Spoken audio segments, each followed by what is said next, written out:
to get my thoughts straight. Players are going to ask for a lot of things.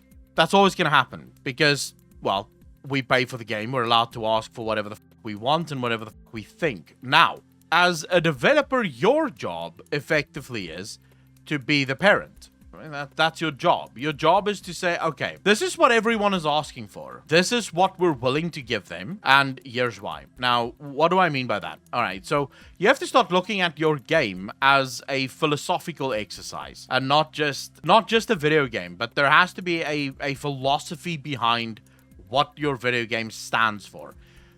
In this instance, what I mean by that is a video game like World of Warcraft have tons of different elements to it, right? You have PvP, and in PvP, it's even subdivided into battlegrounds, rated battlegrounds, arenas, solo shuffles, and all the rest of it, okay? So you have like a myriad of activities within PvP that exists. And then within PvE, you have a myriad of activities. Within casual content versus hardcore content, you will have a ton of different sort of elements that exist that players can partake in.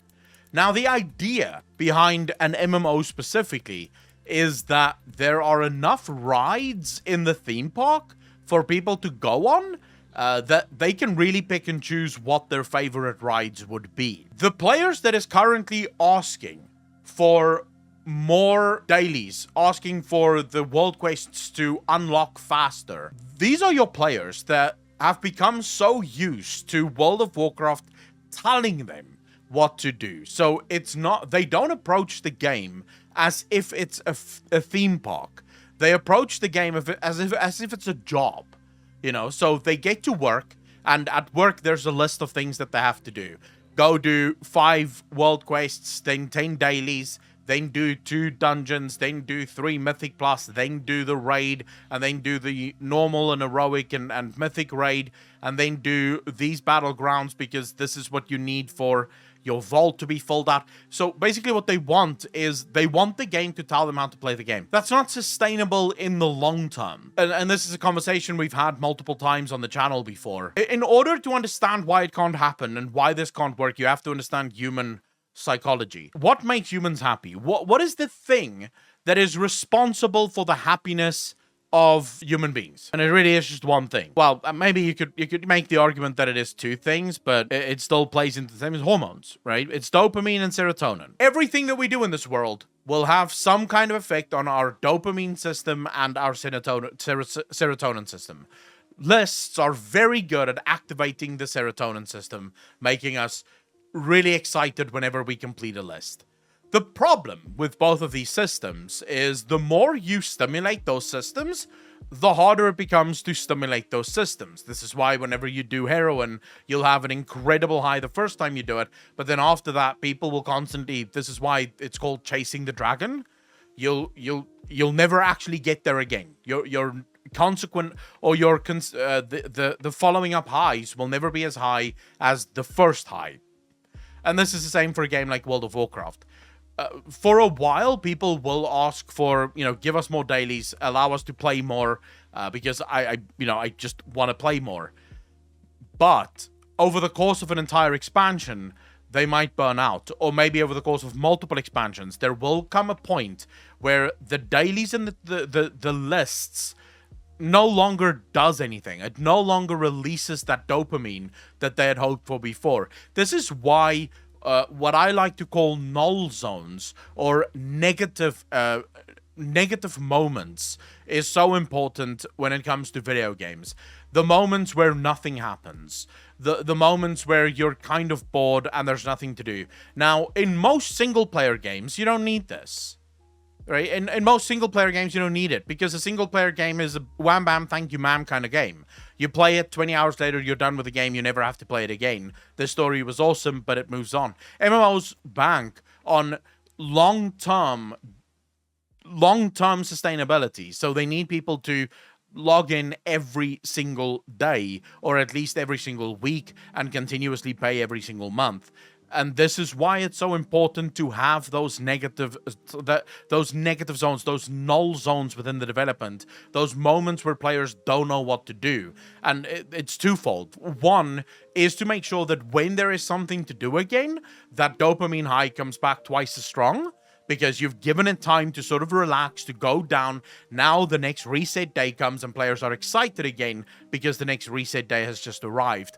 The other reason for this, and perhaps the most important reason, is when players burn out, you lose them forever.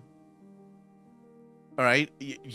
A player that has burnt out, you run the risk of never getting that player back. So it's almost always better to give them less so that they go search for more. And that's really where the trick lies. They need to go search for more, but different. So what do the players do now, once they've done all of their dailies for the week? Or all of their weeklies for the week? I'm bored. What am I supposed to do now? Well, maybe I'll go try PvP. I've never PvP'd. Or maybe I'll go try a raid. I've never been in a raid. Right? Because I'm bored, now I have to go look for things in the game to enjoy. Now, of course, there is the player that will get so bored that they will quit the game. But that usually only happens when there really is nothing else in the game for them to do. So if, the game is rather relatively empty, and if Blizzard did this in Shadowlands, there would have been a massive risk of people actually quitting the game, because there really wasn't much to do in Shadowlands unless you were keeping players very, very busy with random shit. In Dragonflight, you don't need to keep players that busy because there is a lot of things to do in the open world. There's a lot of things to do in the game. So it's nice, it's good to say to players, hey, maybe now is the time for you to go try something that you've never tried before. Go play that class that you've always wanted to play, but you never had time because you were always doing all of these dailies and chores that we would fill your day up with. So it is a healthy approach. Now, of course, players are going to cry. But those of you that have children, what happens when you tell your child that he can't have another candy bar after he's had a candy bar, he or she? They cry. Why do they cry? Because they're children. Of course they're going to cry. They think that this candy bar is what they need. They need a candy bar. And how dare you not give them the candy bar? Well, this is where you have to be the parent. Or at least this is where Blizzard has to be the parent.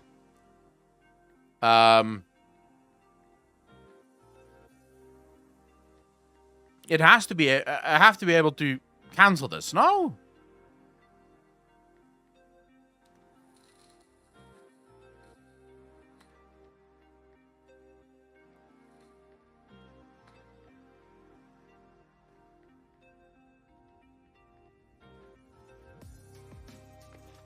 Well, that's definitely not what I wanted to fucking do.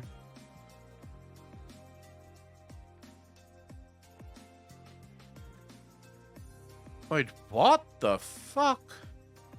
Okay, this is definitely not how I wanted it, but never mind. Alright, screw it. We'll do it again. I mean, your child's gonna cry because your child thinks only in the short term. You are the one that has to think in the long term. And this is what game developers are. I'm not calling the gamers children. But in terms of our understanding of video games, we're basically children.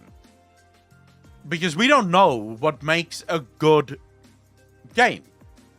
We know what we enjoy, but we don't know what makes a good game. This is where game developers have to step in and be like, well, no, this is why we're not doing that. So stop asking. Just enjoy the game for what it is right now.